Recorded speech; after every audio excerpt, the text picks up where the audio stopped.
Hi, Ashley here, founder of Oak & Ash. In this video, I'm going to show you how to assemble the BEKA 4.5 yard warping board. This is the BEKA 4.5 yard warping board. It also comes in a 9 yard warping board. In the box, you will have 2 of these side pieces with the wooden rods on them.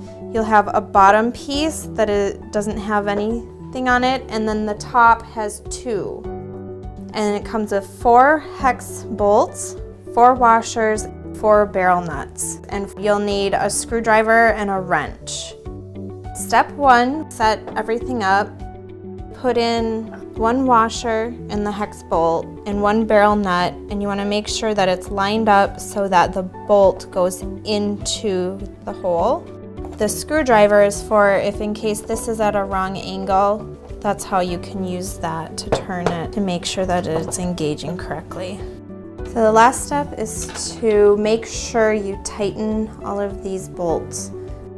This BEKA 4.5 yard warping board, it's all assembled, and now you are all set to start measuring out your warp.